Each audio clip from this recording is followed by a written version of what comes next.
చూడండి మీ అభిమాన సీరియల్స్ పూర్తి ఎపిసోడ్లు ఉచితంగా సన్ నెక్స్ట్ యాప్ లో టీవీలో ప్రసారమైన వెంటనే ఇప్పుడే యాప్ ని డౌన్లోడ్ చేసుకోండి. మయూరి బిహేవియర్లో చాలా మార్పు వచ్చింది. సాక్షి చెప్పినట్టు ఆమె గురించి పూర్తిగా ఎంక్వైరీ చేయాలి. నేను చూసిన యాక్సిడెంట్ గురించి కూడా గుచ్చి గుచ్చి అడిగింది. ఆ రోజు సాక్షిని కిడ్నాప్ చేసిన రౌడీలు రివెంజ్ గురించి మాట్లాడారు. ఆ రివెంజ్ ఏంటని ఇంట్లో వాళ్ళెవ్వరూ నన్ను అడగలేదు. మయూరి మాత్రం నా వల్ల ఎవరికో అన్యాయం జరిగిందని అదేంటో చెప్పమని అడిగింది. కొంపతీసి నేను సేవ్ చేసిన అమ్మాయి మయూరి ఎందుకు కాకూడదు? ఓకే, ఈ విషయంపై క్లారిటీ రావాలంటే డిటెక్టివ్కి ఫోన్ చేసి కంప్లీట్గా ఇన్ఫర్మేషన్ ఇస్తాను. అప్పుడు మయూరి గురించి తెలుస్తుంది.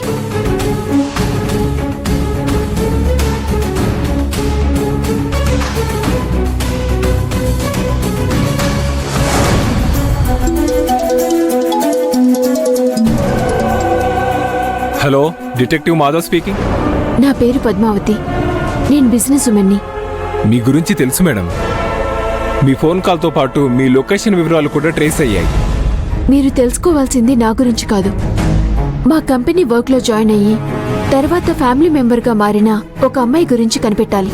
Okay madam. అమ్మాయి పేరేంటి? మయూరి. ఆమె మీ కంపెనీ ఇంటర్వ్యూకి వచ్చిందా, లేక మీరు ప్రకటించిన యాడ్ చూసి వచ్చిందా, లేక పని కట్టుకొని వచ్చిందా? తనే జాబ్ కావాలంటూ వచ్చింది. తర్వాత ఏం జరిగింది? ఆమె మా కంపెనీకి వచ్చి ప్రెస్టీజియస్ ప్రాజెక్ట్ని చేజారిపోకుండా కాపాడింది. ఆమె ఎంట్రీ అయ్యాక ఎవరైనా క్రూషియల్ హార్డ్ వర్కింగ్ పర్సన్ మీ కంపెనీని వదిలి వెళ్ళడం జరిగిందా? కరెక్టే. ఒక ఇంపార్టెంట్ స్టాఫ్ కంపెనీని విడిచిపెట్టారు. సిన్సియర్ పర్సన్స్ని ఇలాంటి వాళ్ళు ప్లాన్ చేసి తప్పిస్తూ ఉంటారులేండి. తర్వాత ఏం జరిగిందో చెప్పండి. నాకు 2 కూతుళ్ళు, సాక్షి, దీక్ష. Okay, continue. సాక్షిని రౌడీలు కిడ్నాప్ చేశారు. కిడ్నాప్ తర్వాత ఆ రౌడీ నుంచి మీ కాల్ వచ్చిందా, లేక మయూరి నుంచి కాల్ వచ్చిందా? మయూరి కాల్ చేసి రౌడీలు పాపను ఎక్కడికి తీసుకువెళ్లేది నాకు ఇన్ఫార్మ్ చేసింది. ఆ రౌడీలు రివెంజ్ కోసం నా కళ్ళ ముందే నా కూతుర్ని చంపాలనుకున్నారు. కానీ మయూరియే మా పాపని సేవ్ చేసింది. రౌడీలు రివెంజ్ కోసం చేస్తే ఫోన్ కాల్ వాళ్ళ నుంచి రావాలి. మరి మయూరి నుంచి ఎందుకు వచ్చింది? మీరు ఆలోచించలేదు అది? తర్వాత ఏం జరిగింది? మా ఇంటికి వచ్చాక పదే పదే నా వల్ల ఎవరికైనా ద్రోహం జరిగిందా అని ప్రశ్నలు వేసేది. మరి మీరేమన్నారు? నేనెవ్వరికీ హాని చేయనని చెప్పాను. ఒక యాక్సిడెంట్ జరిగితే నేనది చూసి అక్కడ అమ్మాయిని కాపాడి హాస్పిటల్లో అడ్మిట్ చేశానని కూడా చెప్పాను. యాక్సిడెంట్ స్పాట్లో ఇంకా ఎవరైనా ఉన్నారా? ఆ అమ్మాయి పాటుతో ఉన్న అబ్బాయి స్పాట్లోనే చనిపోయాడు. ఆ అమ్మాయిని మీరు చూసారా? తను ఫుల్ హెల్మెట్ లో ఉంది, నేను చూడలేదు. కానీ ఆ అమ్మాయి మిమ్మల్ని చూసే అవకాశం ఉంది కదా? Yes, of course. ఓకే, ఆ అమ్మాయిని ఏ హాస్పిటల్లో అడ్మిట్ చేశారో అన్ని వివరాలు కావాలి. షూర్, ఆ వివరాలన్నీ మీకు మెసేజ్ చేస్తాను. దాంతోపాటే మయూరి ఫోటో, ఇంకా ఎంప్లాయీగా జాయిన్ అయినప్పుడు ఆమె సబ్మిట్ చేసిన డీటెయిల్స్ పంపించండి. ఓకే, ఇది కొంచెం అర్జెంట్ మ్యాటర్, చాలా important. Okay madam, thank you.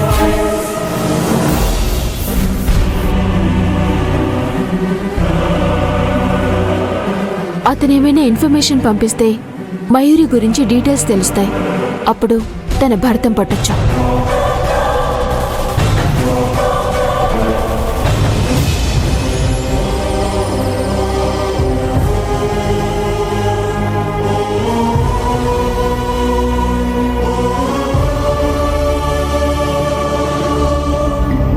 Mayuri సీనయ్యతో ఇలా బిహేవ్ చేయటం నేనెప్పుడూ చూడలేదు.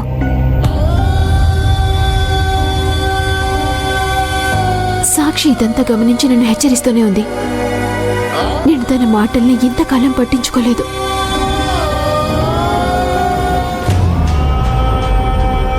నేను తోబుటూలా చూసుకున్న మయూరి నాకింత ద్రోహం చేస్తుందని అనుకోలేదు. మయూరి అలా రెచ్చిపోతుంటే సీనయ్య ఆమెకి వార్నింగ్ ఎందుకు ఇవ్వడలేదు? సీనయ్య తప్పు చేసిన వాళ్ళని ఇబ్బంది పెడతాడు, తను పొరపాటు చేస్తే మాత్రం ఇబ్బంది పడతాడు. మయూరి వల్ల సీనయ్య ఇబ్బంది పడుతున్నాడు అంటే ఎక్కడో ఏదో పొరపాటు జరిగింది. పొరపాటు ప్రమాదంగా మారకముందే నేను మయూరి ఆట కట్టించాలి. పద్మావతి, నా కోసం ఎదురు చూస్తున్నావా? అవును సీనయ్య, నీతో కొంచెం మాట్లాడాలి. ఆ, దేని గురించి మాట్లాడాలి? మయూరి గురించి సీనయ్య. ఆ, ఇప్పుడు మయూరి ప్రాబ్లమ్స్ అన్నీ సాల్వ్ అయ్యాయి. ఇంకా తన గురించి మనం మాట్లాడాల్సిన అవసరం లేదు. మయూరిలో నీకెలాంటి మార్పు కనిపించడం లేదా సీనయ్య? అబ్బే, నాకేం కనిపించడం లేదే. ఆమె ఎప్పట్లానే హుషారుగా ఉంది. తను హుషారుగా ఉంటే పర్వాలేదు, కానీ ఏదోలా ప్రవర్తిస్తున్నట్టు నాకు అనిపిస్తోంది. ఈ ఇంటికి తను వచ్చినప్పుడు ఉన్న అమాయకత్వం ఇప్పుడు లేదు. నువ్వేదైనా గమనించావు సీనయ్య? ఆ, అలా ఏం లేదు. మయూరి ఎప్పట్లాగానే ఉంది. సాక్షి కూడా తన మీద డౌట్ పడింది. ఒకరోజు మన ఇద్దరిని మయూరి రూమ్కి తీసుకువెళ్ళింది, గుర్తుందా? సాక్షి చిన్నపిల్ల, తనకు అందరి మీద డౌటే. నువ్విలాంటివి పట్టించుకోవద్దు. మయూరి నీతో ఎలా ప్రవర్తిస్తోంది? నాతో బాగానే ఉంటుంది. ఎందుకలా అడుగుతున్నావు? అంటే బిజినెస్లో నీకు ఎంతవరకు హెల్ప్ చేస్తుందో, క్లయింట్స్తో ఎలా బిహేవ్ చేస్తుందో తెలుసుకుందామని అడిగాను. కలివిడిగానే ఉంటుంది. వర్క్ అంతా చకచక చేసేస్తుంది. సీనయ్యని సూటిగా అడుగుతుంటే తను తడబడుతూ సమాధానం చెప్తున్నాడు. Something wrong. విష్ణుకి మరో షాక్ ఇచ్చే టైం వచ్చింది. ఈ పాటికి తన రూమ్కి వెళ్తుంటాడు. ప్రియురాలి ఫోన్ కాల్ బెడ్రూమ్లో భార్య ముందొస్తే ఎలాంటి మగాడైనా సరే కవర్ చేయలేక గిలగిల కొట్టుకుంటాడు. నేనిప్పుడు విష్ణుకి ఫోన్ చేసి తన టెన్షన్ని ఇక్కడి నుంచే ఫీల్ అయి ఎంజాయ్ చేస్తాను.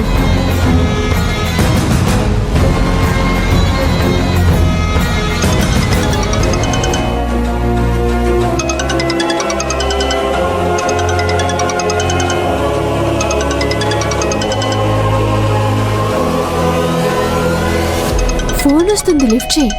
ఇది ఇంపార్టెంట్ కాల్ కాదులే పద్మావతి. ఎలాంటి కాల్ వచ్చినా నువ్వు లిఫ్ట్ చేస్తావు, మరిప్పుడు ఎందుకలా అంటున్నావు? కొన్ని కాల్స్ లిఫ్ట్ చేయకూడదని ఈ మధ్య తెలుసుకున్నాను. ఏమైంది సీనయ్య? ఏదైనా ఉంటే నాతో షేర్ చేసుకో. ఏదైనా ఉంటే నేనే చెప్పేవాడిని కదా. ఇది కంపెనీ కాల్. లిఫ్ట్ చేసినా మళ్ళీ మళ్ళీ వస్తూనే ఉంటుంది. డౌట్ లేదు, సీనయ్య మయూరి వల్ల ఇందులోనే ఇరుక్కున్నాడు, అందుకే స్ట్రగుల్ అవుతున్నాడు. ఫోన్ కట్ చేస్తున్నాడంటే భార్య కళ్ళ ముందే ఉన్నాడనమాట. విష్ణుని మరింత టెన్షన్ పెట్టి నా దగ్గరికి రప్పించుకుంటాను. నువ్వు అర్జెంటుగా నా రూమ్కి రావాలి. విరహ వేదనతో నేను బాధపడుతుంటే నువ్వు దూరంగా ఉండడం కరెక్ట్ కాదు.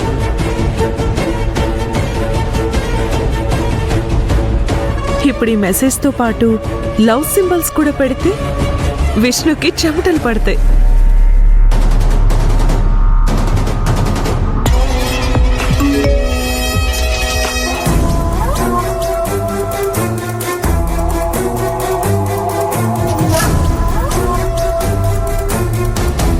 నువ్వు ఫోన్ లిఫ్ట్ చేయడం లేదు అని కంపెనీ వాళ్ళు మెసేజ్ చేసినట్టున్నారు. కరెక్ట్గా చెప్పావు. కంపెనీ నుంచే మెసేజ్ వచ్చింది.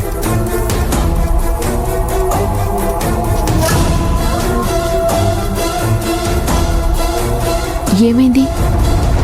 సడన్ గా మీ ఫేస్ లో కోపం కనిపిస్తోంది. ఈ కంపెనీ కాల్స్ డిస్టర్బ్ చేస్తున్నాయి. డిస్టర్బ్ చేయకుండా ఉండడానికి కోడ్ పంపిస్తున్నాను.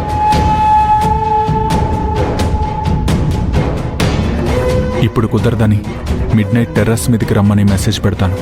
ప్రస్తుతానికి పద్మావతికి అనుమానం రాకూడదు. సీనయ్య, మయూరితో ఎక్కువసేపు నువ్వే ఉంటున్నావు. అదే, నువ్వు తన బాస్వే కదా, సో తనలో మార్పు నీకే బాగా తెలుస్తుంది. నాకేం తెలుస్తుంది? తను నాకొక పిఏగా, ఇంట్లో ఒక ఫ్రెండ్ లాగా మాత్రమే తెలుసు. డాక్టర్ శరీరానికి, దేవుడి జీవితానికి, ఫ్యామిలీ మనసుకి వైద్యం చేయగలరు. అలాగే ఒక ఫ్రెండ్ ఇంకో ఫ్రెండ్ జీవితానికి వైద్యం చేయగలడు. మయూరిలో మార్పుని మీరు కనిపెడితే తన లైఫ్ని కూడా దారిలో పెట్టొచ్చని అడిగాను.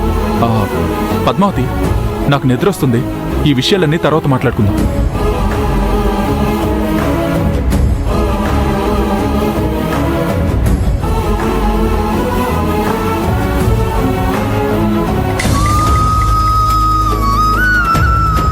నీ ప్రవర్తన నాకు డౌట్ని పెంచింది. ఈ రాత్రికి నిన్ను కనిపెట్టుకుని ఉంటాను. కంటికి రెప్పలా కాచుకుంటాను.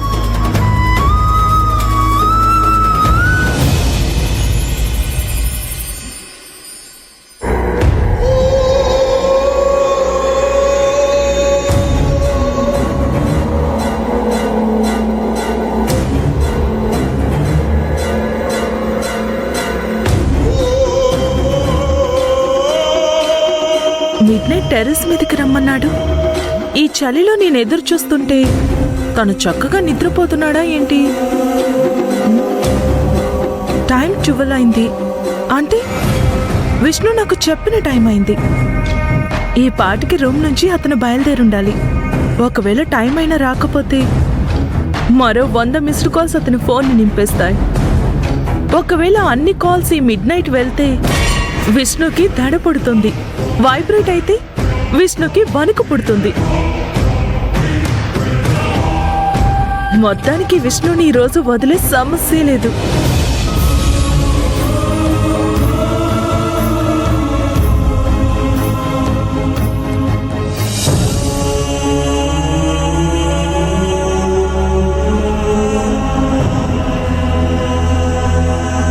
సినయ్య, నువ్వేదో చేస్తున్నావని నాకు తెలుసు. కానీ సాక్షి చెప్పినట్టు నువ్వు నాకు ద్రోహం చేస్తున్నావంటే నాకు నమ్మకం కుదరడం లేదు.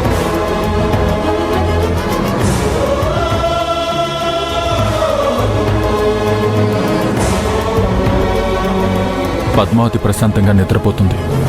నా ప్లాన్ అమలు చేయడానికి ఇదే కరెక్ట్ టైం.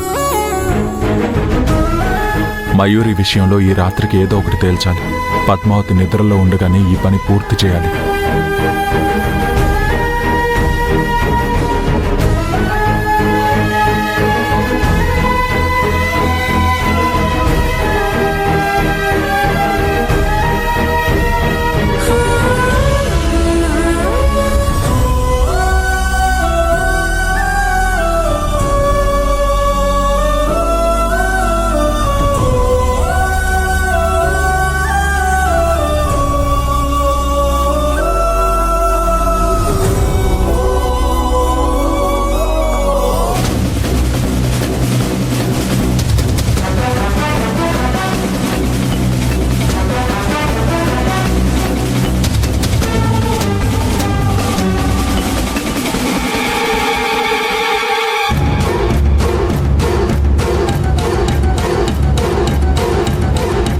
పద్మావతి, నేను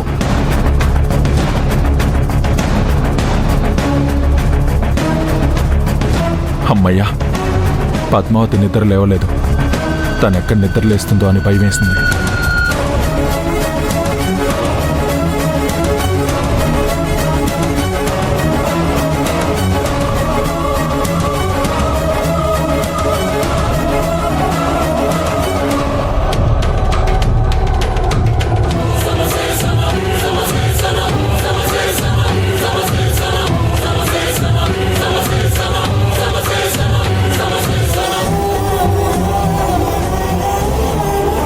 పద్మావతి లేవకముందే నేను ఈ మ్యాటర్ ఫినిష్ చేయాలి.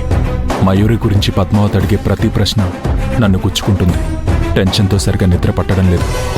రకరకాల ఆలోచనలతో ఇబ్బంది పడుతున్నాను. టెర్రస్ పైకి రమ్మని తనకి మెసేజ్ పెట్టి మంచి పని చేశాను. మిగిలిందంతా టెర్రస్ పైన తనతోనే తేల్చుకుంటాను. డబ్బుతో ఏదైనా సాధించవచ్చని అంటారు.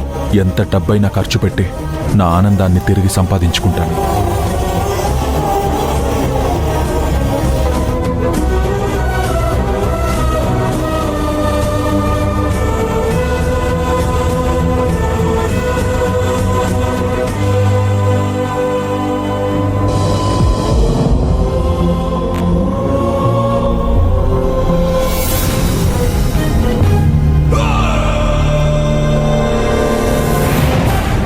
ఈ కొండీలో నేనొక గిఫ్ట్ దాచాను. అది ఒక సీక్రెట్ హిడెన్ కెమెరా. పైగా రాత్రిపూట కూడా బేషుగ్గా రికార్డ్ చేస్తుంది. నువ్వు అర్ధరాత్రి దాటాక కలుద్దామని మెసేజ్ పెట్టావు కదా, అప్పుడే నాకు ఈ ఆలోచన వచ్చింది. నువ్వు నాకు దగ్గరైతే ఆ ఫుటేజ్ నిన్ను గ్రిప్లో పెట్టుకోవడానికి ఎంతగానో ఉపయోగపడుతుంది.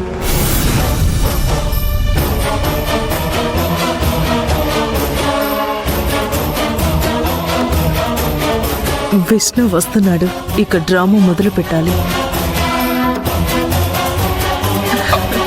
మయూరి, ఒకసారి నేను చెప్పేది విను. ఇంత చల్లటి గాలిలో వెచ్చటి ప్రియురాలు హక్ చేసుకుంటే మాటలు రాకూడదు బాస్. మయూరి, ఒకసారి నేను చెప్పేది విను. నేను ఇక్కడికి రమ్మంది ఇందుకోసం కాదు. ఏం బాస్, మందేస్తే గాని ముందుకు రావా? నా మాట విను మయూరి, నేను చెప్పేది శాంతంగా విను. ఇది ముద్దుల టైం స్వామి, మాట్లాడే టైం కాదు. అయినా పైన జాబిలి తప్ప ఎవ్వరూ మనల్ని చూడట్లేదులే. Mayuri, please stop it. ఏంటి బాస్, గెస్ట్ హౌస్ లో తెగ రెచ్చిపోయావు, ఇప్పుడు రెచ్చగొడుతున్నా మాట్లాడాలని అంటున్నావు. నీకు నేను తప్ప నా చేతిలో ఉన్న బ్రీఫ్ కేస్ కూడా కనిపించట్లేదా? రొమాంటిక్ టైంలో ప్రేమికులు ముద్దు ముచ్చట చూసుకుంటారు, ఇలా బ్రీఫ్ కేసులు చూస్తూ ఉండరు. ఇది ఖాళీ బ్రీఫ్ కేస్ కాదు, నీకోసం మనీ తెచ్చాను. నాకు నువ్వే పెద్ద గిఫ్ట్ బాస్, డబ్బు నాకు అక్కర్లేదు. ఇది గిఫ్ట్ కాదు, జరిగిందంతా నువ్వు మర్చిపోవడానికి నేను చెల్లిస్తున్న డబ్బు.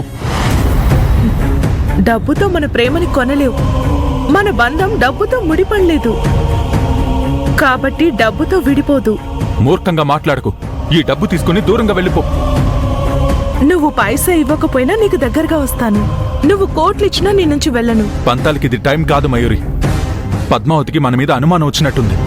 వావ్, ఒకవేళ అక్కకి ఈ విషయం పూర్తిగా తెలిసిపోతే మనిద్దరి మధ్య ఉన్న కాస్త దూరం కూడా పూర్తిగా చెరిగిపోతుంది. మన మధ్య జరిగిందేది పద్మావతికి తెలియకూడదు. ఈ డబ్బు చాలకపోతే ఇంకా ఇస్తాను. ఏంటి బాస్, డబ్బు డబ్బు అంటావు? నేనేదో డబ్బు కోసం నీ చుట్టూ తిరుగుతున్నట్టు మాట్లాడుతున్నావు. నేను నీ ప్రేమ కోసం పరితపిస్తున్నాను. గెస్ట్ హౌస్ లో జరిగిన రాత్రిలా ప్రతి రాత్రి ఉండాలి. మయూరి, ప్లీజ్.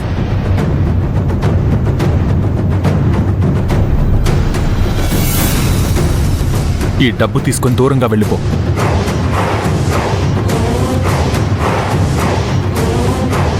నాకు వేరే దారి లేదు. చీకట్లో తెలియని తప్పులు చాలా జరుగుతాయి.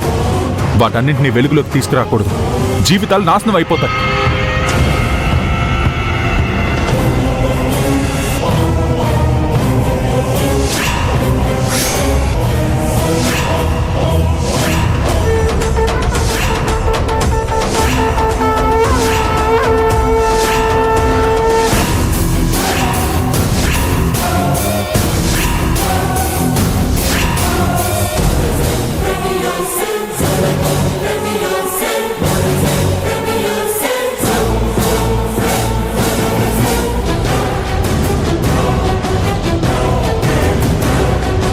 అసలేం జరుగుతోంది ఇక్కడ?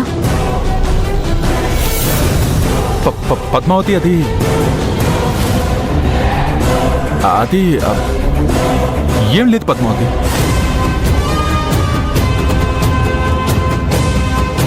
ఆ బ్రీఫ్ కేస్ ఏంటి? విష్ణు సైడ్ నుంచి ఎలాగో వర్కౌట్ కావడం లేదు. సో పద్మావతి ముందు ఓపెన్ అయ్యి ఆమెని బాధ పెట్టడమే కరెక్ట్. సీనయ్య, ఎందుకు టెన్షన్ పడుతున్నావు? నా దగ్గర ఏదైనా దాస్తున్నావా?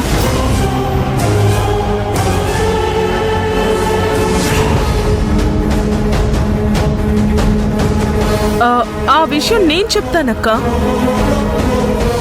మా ఇద్దరి మధ్య ఒక డీల్ జరుగుతుంది, అదేంటో నేను చెప్తాను.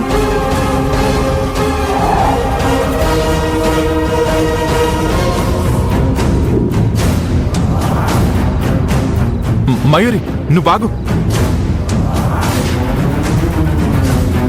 ఇది నేనే పద్మావతికి చెప్పాల్సిన విషయం. ఏంటో చెప్పు సీనయ్య. ఈ బ్రీఫ్ కేసులో మనీ ఉంది పద్మావతి. ఇది ఒక బిజినెస్ డీల్ కోసం క్లయింట్కి అందజేయాలి.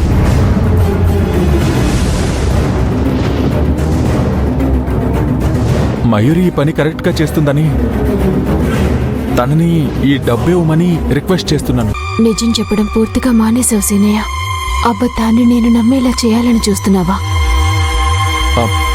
దాని గురించి మాట్లాడుతుంటే నువ్వొచ్చావు. నేనొచ్చి మిమ్మల్ని డిస్టర్బ్ చేశానా? అదేం లేదు పద్మావతి, నువ్వు నిద్రపోతున్నావని నిన్ను డిస్టర్బ్ చేయకుండా నేను టెర్రస్ పైకి వచ్చాను. అందుకే నీకిదంతా చెప్పలేదు. ఇంత సీక్రెట్ గా ఇక్కడ డీల్ చేయాల్సిన అవసరం ఏంటి సీనయ్య? అసలు టైం ఎంత అవుతుందో తెలుసా? అర్ధరాత్రి 12 గంటలు దాటాక టెర్రస్ పైకి వచ్చి బిజినెస్ డీల్ మాట్లాడుకుంటున్నారా? నా మైండ్ ఎప్పుడు బిజినెస్ మీదే ఉంటుంది. ఆ విషయం నీకు తెలుసు కదా. ఇది అర్జెంట్ డీల్, అందుకే ఇలా వచ్చాను. మయూరి, సీనయ్య చెప్తున్నది నిజమేనా? మీరిద్దరు బిజినెస్ డీల్ కోసమే టెర్రస్ మీదకి వచ్చారా?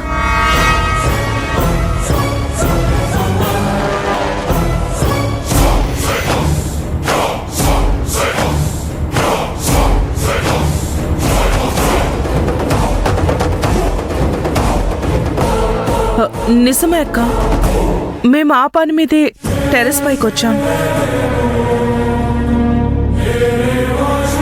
నాకు మెసేజ్ పెట్టి సార్ నన్ను రమ్మన్నారు.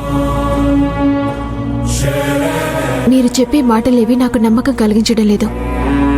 అసలేం జరిగిందో నాకు తెలియాలి.